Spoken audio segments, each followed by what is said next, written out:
If you engage in these drills that I'm talking about, you're going to be able to speed up while maintaining accuracy because you will have developed the muscle memory. There's a limited bag of tricks they pull up again and again and again. This is Brianna, and she's looking to go from the high 150s to the mid 160s in the next 2 months. My name is Steve Schwartz, and I've been teaching the LSAT for the past 20 years. Today, Brianna's going to bring me her biggest LSAT challenges, and I'll help her address them as she looks to improve by at least 7 to 8 points. Your latest scores are 142, is that right? My practice scores lately have been in the 150s, like low 150s before I took the January LSAT, and then on the test day I dropped to 142. And you're looking to hit 165 or above, right? Yeah. Okay, what's your target test date? June ideally, but like if I'm not scoring in the 160s by then I'm not going to take it in June. You're looking to take it, we're in March now, so maybe 3 months from now you would take it if you felt ready, but you're not in a hurry. You might go for, say, August or another date in the fall. Yeah, even September. Yeah.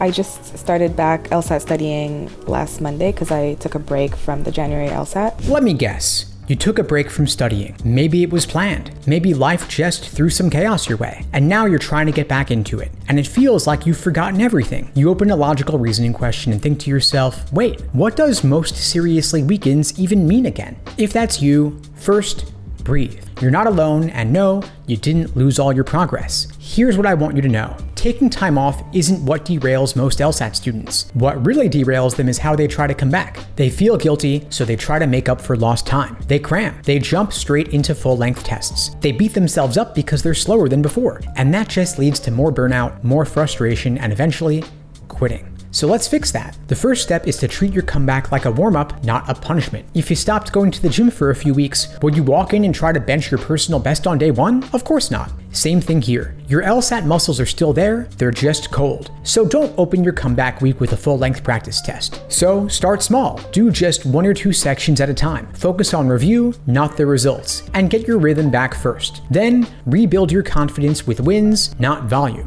Most students come back and think, I need to do more to catch up. That is wrong. What you need are quick wins. So pick one section you used to be strong in. Maybe it's logical reasoning. Maybe it's reading comp. Whatever it is, do a short, focused drill and review it deeply. Get a couple right and feel that momentum. That's how you reset your confidence. When we work with students coming off a break, we design their first week back for emotional wins, not just cognitive ones. Why? Because momentum is everything. Then step 3, refresh your systems, not just your content. And this is a sneaky one. Sometimes when you come back, it's not the questions that feel hard, it's that you forgot how you were studying in the first place. You're not just rusty on assumption questions, you're rusty on your review process, your timing strategy, and your warm-up routine. So before you dive in, ask, how did I review wrong answers again? What was my system for reading comp passage tagging? Or what did I do after each section to improve? Write that stuff down. Rebuild the routine. That's what makes your studying efficient again. Then step 4, set a short-term goal and don't overdo it. When you're coming back, don't start with,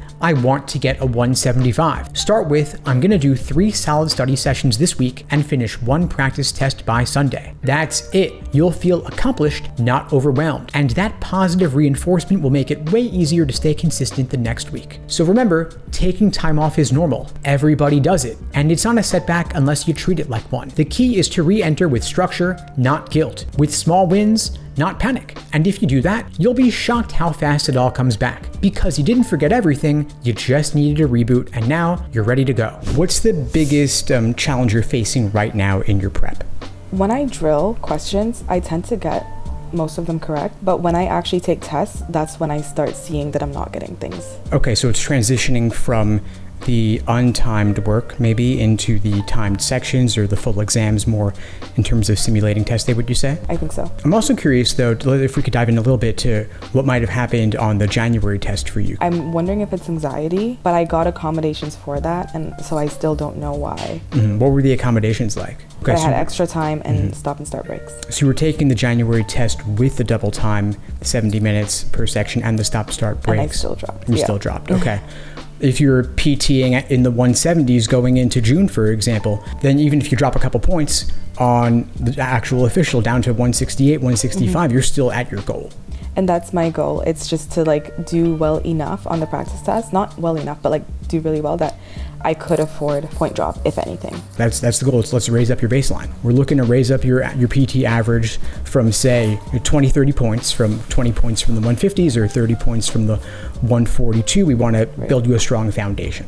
Here's something most LSAT students don't want to hear. Speed is useless if you're getting questions wrong. I would rather see you answer 15 questions with 14 correct than blow through all 25 and still only get 14 right. Because what's the point of being fast if you're speeding toward wrong answers? This is one of the biggest mindset shifts we help students with in our coaching programs. Because most people treat the LSAT like a race. They look at the clock, they feel behind, so they panic and rush. They think finishing is winning, but finishing with garbage accuracy is just fast failure. The LSAT rewards precision, not hustle. So here's what I want you to do instead. First, stop trying to finish the section. Forget the 35-minute timer for a second. Pick a section, logical reasoning, reading comp, doesn't matter, and tell yourself, I'm not here to finish, I'm here to get every question I touch 100% right. And if that means only getting through 17 questions in 35 minutes, that's great. That is 17 deliberate, thoughtful, on-purpose attempts. You're training yourself to think like a lawyer, not a game show contestant. And once your accuracy is solid, then we can work on speed. Step 2, don't celebrate lucky guesses. Let's be honest here. How many times have you gotten a question right and thought, I picked it, but I don't really know why? That is not a win. That's a coin flip. And you can't build a high LSAT score on luck. So every time you get a question right, ask yourself, was my logic airtight? Would I make this same choice again if I saw this question tomorrow? Could I teach this to someone else? If the answer is no, go back and review. And yes, this takes time, but that's the point. The goal is not to do more, it's to understand more deeply. Then your third step is to build slow confidence first. Most students try to go fast to feel confident, but that's backward. You build confidence by going slow and seeing yourself succeed. Then, as those wins add up, you naturally start to speed up because you trust your instincts. So we tell our students, go slow now so you can go fast later. It's not a cute slogan, it's how top scorers are made. Now here's the final thing I'll say. If your practice tests feel rushed, if you leave questions half finished, if you're hoping you picked the right answer instead of knowing, stop. Forget finishing the section. Start by finishing the question correctly, because 18 solid answers will always beat 25 guesses. Speed without accuracy is wasted effort, and accuracy without speed is temporary. But once you have both, that's how a 160 becomes a 170. Are there particular sections or question types that you feel give you more trouble than others? Most strongly supported, for some reason, I always feel like I have it down, but then when I go into the questions, I'm always struggling there for some reason. Flaw, I still could use more help on flaws. And I think in general, I actually struggle with conditionals, conditional statements. So those are three areas most strongly supported: flaws and conditionals. Good, so I'm glad they're coming up soon. Sometimes before that, we even just want to build a foundation in argument parts, for example. What's the conclusion? What's the evidence? Differences between causal reasoning and conditional reasoning. Looking at correlations as well. So those are all like groundwork level things that we could be looking at, so that'll cut across all question types. I also want to think about what are the highest leverage points or the highest yield areas for you to focus on, because some question types, some concepts are more common than others, right? So even if somebody hated parallel reasoning questions, for example, there's only a couple per test. If you hate both parallels and flaws, we want you working on flaws. Now, most supported is a little bit less common than flaw, so I would prioritize flaw over that. And then conditionals can cut across multiple types. So that's also an area I might even prioritize the most out of the three that you mentioned. Let's talk about something that frustrates a lot of smart, motivated LSAT students: the mid-150s plateau. You know the one. You're not a beginner, you've put in the hours, you've taken the practice tests, you've read the books, but your score won't budge. 154, 156, maybe 158 on a good day, and you start wondering, am I just not cut out for this? Let me stop you right there. No, you're not broken. You're just solving the wrong problem. Here's what's going on. At the beginning of your LSAT journey, everything works. You drill logical reasoning, your score goes up. You watch some videos, score goes up. You take a practice test, your score goes up again. But then, boom, you hit a plateau. Suddenly, all the hours you're putting in stop giving you results. You're putting in the time, but nothing's changing. And it's infuriating. So, what do most people do? They double down. They do more drilling, more sections, more practice tests, more burnout. They think, if I just work harder, something's gonna click. And here's the hard truth. Working harder doesn't work anymore.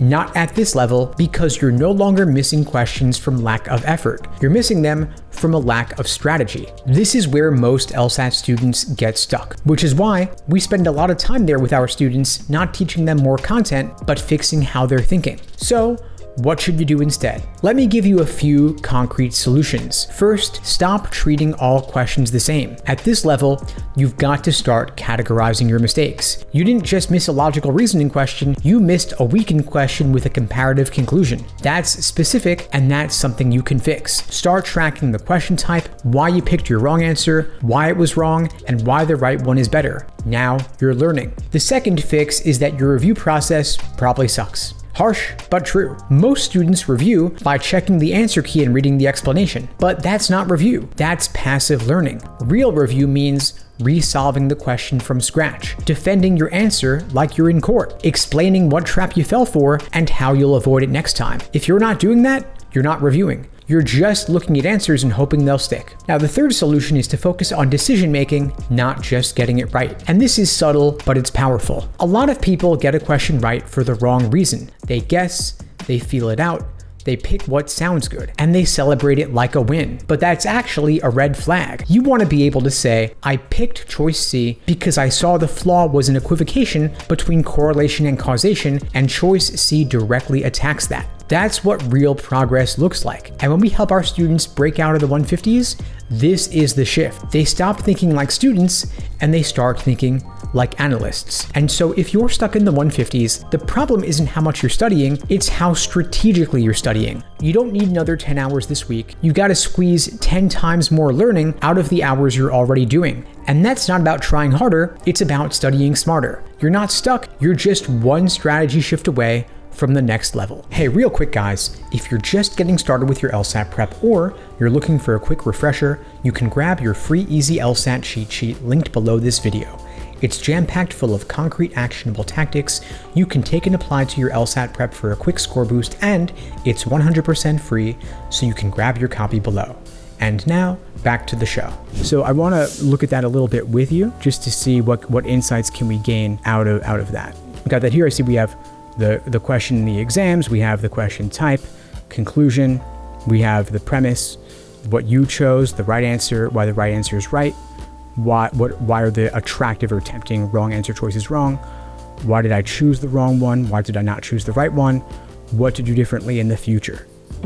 So all these columns are great. This is in line very much so with the way that I teach breaking it down. So you're on the right track here. I see that you're working through it bit by bit. What does the yellow highlight mean? It just meant that I had that question twice. I got it wrong 2 times. Yeah. How far apart were those 2 attempts? Sure, maybe a week. Try to understand the stimulus and choices before diving in. I think that's a really important insight actually, because the question stem, the choices, they only make sense in the context of the stimulus. So you've got to slow down and understand the stimulus. What's the conclusion? What's the evidence? As you noted in your column C, column D, right? We've got to understand the conclusion thoroughly, understand the evidence, then think about what is the gap? What is the disconnect between the two?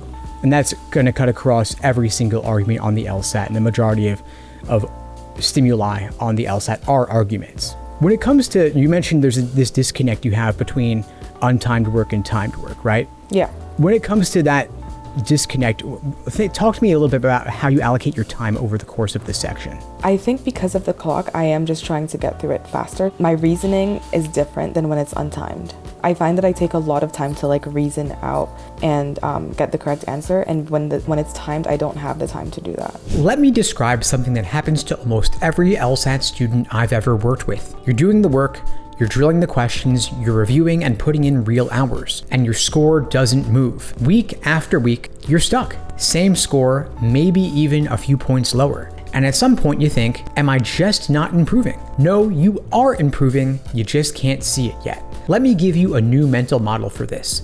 LSAT score jumps are like software updates.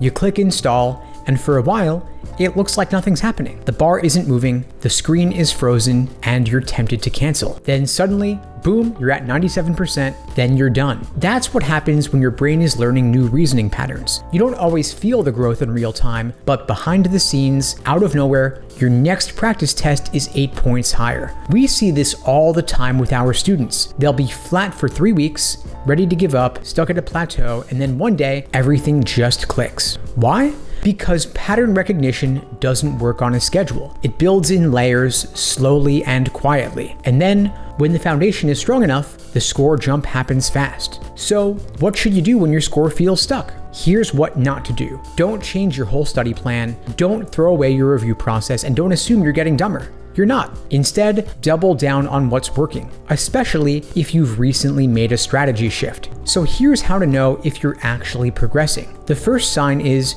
you're spotting wrong answer traps faster. If you're eliminating choices more confidently, even if your score hasn't gone up, you're getting sharper. The second sign is you're noticing the author's attitude in reading comp. This is huge. It means you're reading for structure, not just the facts.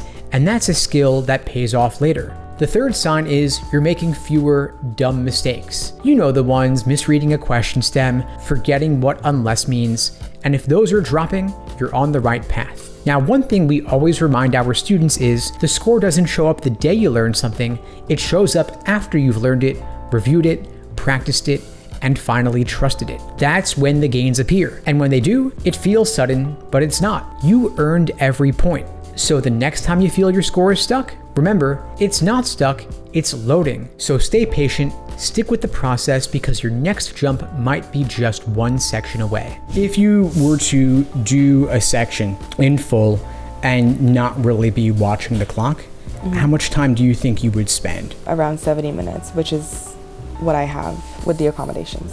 Right. So you're saying then that if you were not in a hurry, if you were taking your time, you'd spend 70 minutes. Yeah. But that's why I'm so confused as to why on practice tests, my scores are still not jumping. Right, because you're giving yourself the time that you need. It may not be so much of a pacing issue as it is just an understanding issue. Okay. So, which is okay because you're not in a hurry. So if we just slow down, take that time, understand the argument, what's the conclusion, what's the evidence, can I rewrite these, can I paraphrase them in my own words, which you're doing in this document, right? I would encourage you, take more time. Take 100 minutes, take 120 minutes. And just for all 25, 26 questions in this section, rewrite them in your own words.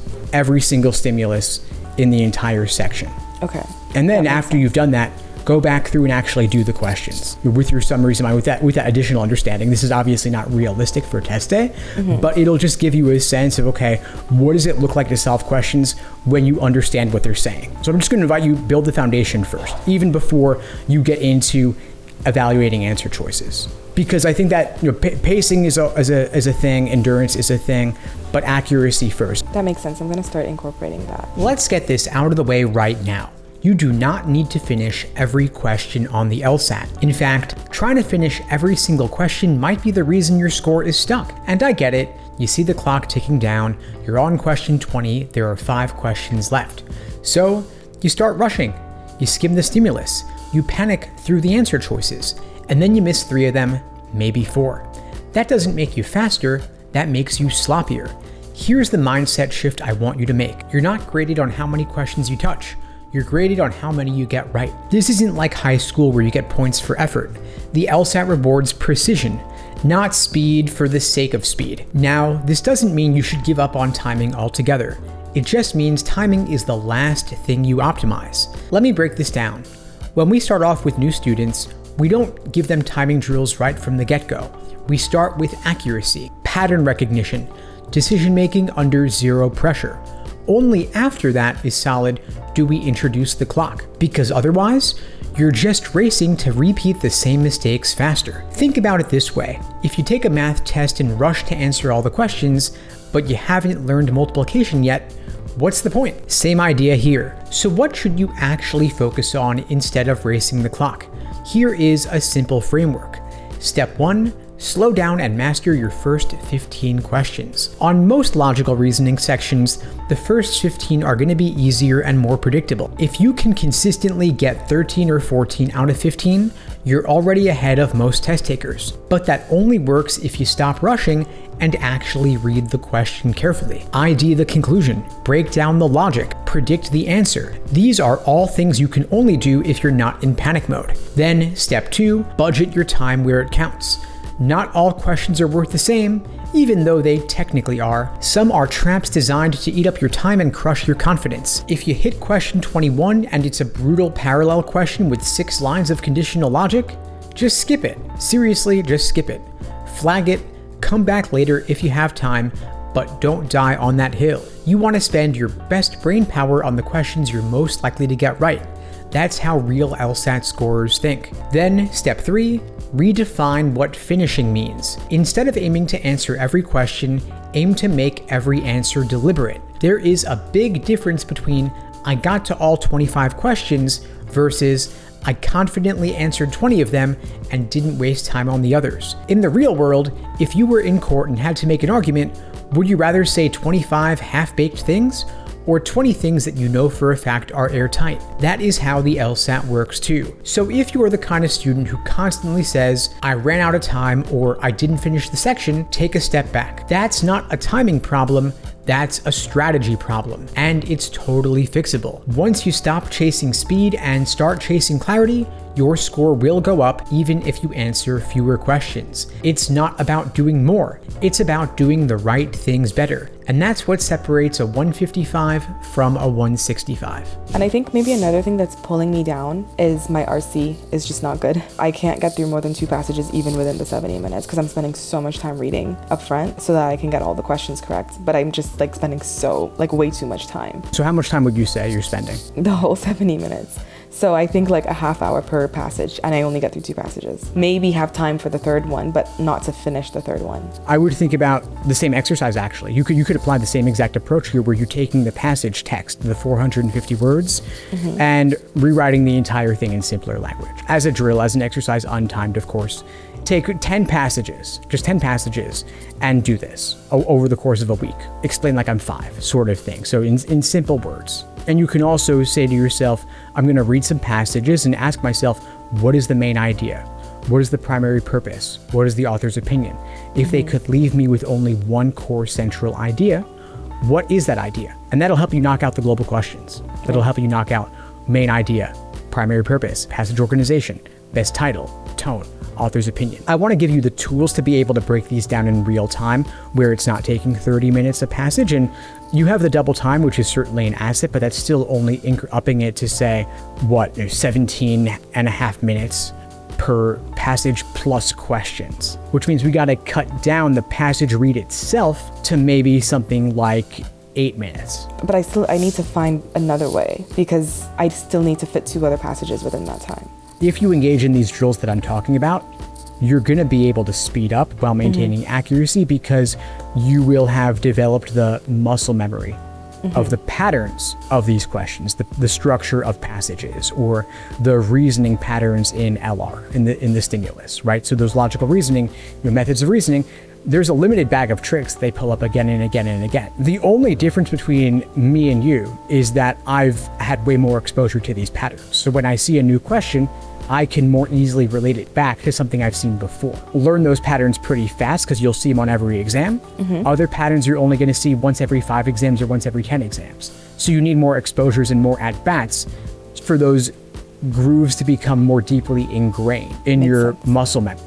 If you slow down, you'll absorb the patterns faster because they'll be more ingrained for you. Now, let's be honest. Reading comp is the worst for a lot of students. It's dense, it's boring, the passages feel like they were written by a sleep-deprived academic on a caffeine crash, And no matter how many you read, you still feel like you're not getting better. But here's the truth. Reading comp doesn't feel hard because you're bad at reading. It feels hard because you're trying to use the wrong tool for the job. Most students treat reading comp like a memory test. They try to absorb every word and remember every detail. They highlight like their lives depend on it. And then they get to the questions and realize nothing stuck. So they go back, they reread, they waste more time, they get frustrated, and they spiral. That's the cycle. So here's what we tell our students instead. Stop trying to memorize and start trying to navigate. Think about it like this. If I asked you to memorize a 10-page user manual for a microwave, you would hate your life. But if I asked you, where does it say how to defrost chicken, you would skim the bold headings, find the right page, and boom, done. Same idea with reading comp. The goal is not to memorize everything, it's to know where to look when the questions come up. So, how do you actually read for navigation? Here is the system we teach our students. First, summarize each paragraph in your head. As you finish a paragraph, pause and ask yourself, what was the purpose of that paragraph? Not the facts, not the details, the purpose. So for example, introducing a new theory, author's critique of the old method, or background info on the legal doctrine. Just having that one sentence in your head changes everything. It gives you an anchor point for later. Then you tag transitions and tone shifts. You're looking out for words like however, but, interestingly, and in contrast. These are neon signs telling you, pay attention, something just shifted. And mark those mentally. They often signal where the author's opinion showed up, which the LSAT loves to ask about. One more thing, stop highlighting everything. If your screen looks like a highlighter exploded on it, you're doing it wrong. Only highlight when the author clearly gives their opinion, when there's a phrase or distinction you know will come up later, and you need to quickly jump back to a specific example. If you're highlighting just because a sentence sounds important, that's not helping you. That's just decorating the screen. Now, one final tip. Stop trying to understand everything. And this one's hard to accept, but it's true. You're not supposed to fully understand these passages on the first read. You're not writing a book report here, and you're not being graded on your comprehension. You're being tested on, can you extract what the author is doing? Can you find the line that supports a claim? And can you distinguish between subtle answer choice wording? That's it. And when we coach our students on reading comp, the biggest shift comes from this mindset. I don't need to absorb this, I need to map it. Once you start treating reading comp like a navigation challenge, not a memory test, everything gets easier. You feel less drained, you move faster, and you get more right. That is the magic of structure over detail. Hey, real quick guys, a lot of you have been asking me how you can be featured in one of these LSAT study breakdowns and to get feedback on your approach. The only way is to join one of my LSAT coaching programs. You can check out the links below to find out more and to book a call with me and my team. We'd be glad to help you out. And now, back to the show. How many hours can you devote to your prep per week on average, would you say? Maybe 10, 15 hours. I do about 2 hours a day. Okay, that's a good average. And then what about weekends? I haven't really studied on weekends, but I could fit weekends in because I don't work on weekends. Would you say on weekends I still do 2 hours a day, or since I don't really have anything else to do, I do more hours, like 4 hours or something? What are you willing to do? I'm willing to fit 4 hours in if needed, but I know like a lot of tutors would tell you not to like overextend yourself. There's no one size fits all for what's needed. There's a very clear path ahead for you in terms of what needs to be done. Makes sense. You don't want to, of course, fatigue the body, you don't want to fatigue the mind, but if you have free time and you want to go from that 142 in January to 165 or above by June or August, I would say put this above a lot of other things. And that might mean just putting it above Netflix, might mean putting it above going for a walk, or you only reward yourself with those other things once you've put in the time here. Exactly. So how much hours do you think I should be putting in per week though to get a huge score jump? There's two factors. One is number of weeks or months, and then there's time devoted per day or per week on top of that. So how many hours are you putting in over what span of time? There is no one size fits all answer for it. I can give very general recommendations. I'd say if you want to reach your goal by June, I would say you want to do more like 15, 20 a week just to maximize. I feel like that's what results. I want to do. And I'd say put in the time now. And then if you're hitting 165 consistently and you still have a month before your test, then you can slow it down a little bit and say, you know what, I'm going to reduce to only do a timed exam a week and review it in depth. Have you ever seen anyone get stuck like in the 150s and not be able to like get to the 160s, because sometimes I get really discouraged and scared that would be my case. Of course, people plateau. There are people who apply to law school with scores in the 150s, and they're leaving points on the table, and they're saying, you know what, I'm just done and want to move on, and that's their choice. But if you can break into the 160s, or especially 165 plus, your outcomes are better. You're going to the best law schools. So the question then becomes, how do you break into the 160s if you're stuck in the 150s? I think is what you're asking. And there's a clear path there. I mean, 150s means you're applying a lot of the strategies for a lot of the question types, but you're either not doing so consistently or you're not doing it for enough of the question types. We just need to look at, okay, what are the most common types that you're still not getting? And I'm talking about question types here, but the truth is that there's also the methods of reasoning that we would look at as well. And so formal logic could play a role like you talked about. Makes sense. And then in the reading comp, you have the natural science, social science, humanities, and law. And so if there are certain topics you like less than others, can we help you feel more confident in those other question types? Yeah. And the breakdowns and paraphrasing is going to help with that too. Good. I feel like I could tackle it differently, and hopefully I see my scores jump, because I really am dying to be in the 160s. So I'm going to try this method, and hopefully it works. Let's talk about LSAT burnout. And I don't mean the classic, I've been studying 12 hours a day and my eyeballs are bleeding kind of burnout. I mean the sneaky kind. The kind that hits when you're doing everything right, taking practice tests, reviewing your mistakes, doing your drills, but you still feel tired, annoyed, and like nothing's working. This is what I call productive burnout. It looks like real studying, it feels like you're putting in the effort, but deep down, you're just going through the motions, and your brain knows it. It comes up when you think to yourself, I already reviewed this question, but I'll just do it again and hope it sticks this time. Or maybe if I just drill 20 more logical reasoning questions tonight, I'll feel better. Sound familiar? What you're experiencing is not laziness. It's not a motivation issue. It is a breakdown of strategy, and it happens when you keep piling on more LSAT content without getting any real clarity from it. So, how do you fix it? Here's what we do with our students. The first step is to cut the volume. If you're doing multiple exams a week and trying to review them in depth and adding drills on top, stop. You are not giving your brain time to process anything. Cut your study load by 30 to 40% for a couple of days. Give yourself space to reflect, not just react. It's not slacking off, you're giving yourself more space. The second step is to audit your review process. Most students think they're reviewing, but really, they're just checking answers. Real review means, can you explain why your wrong answer was tempting? Can you explain why the right one was better? Can you predict how they're going to try to trick you next time? If you're not doing any of that, your review is just busy work. The third step is to add clarity, not more content. You don't need to do 10 more practice tests, you just got to do one test really well. That means pausing after each section to write down what felt hard. It means spotting themes or commonalities in your mistakes and asking, what would I do differently next time around? We call this meta review, reviewing how you're studying, not just what you got right or wrong. And it is a total game changer for breaking through plateaus. Because burnout doesn't always come from doing too much. Sometimes it comes from doing too much of the wrong thing for too long. And when we help our students who are stuck in this loop, it's usually not because they don't care, it's because they care so much that they never slow down enough to ask what's actually working. So if you're feeling that kind of LSAT fatigue, it's not a sign to quit. It's a sign to pause, regroup, and get strategic. You don't need a break, you need a plan. And once you have that plan, the energy comes back, the motivation comes back, and most importantly, the score jumps come back too.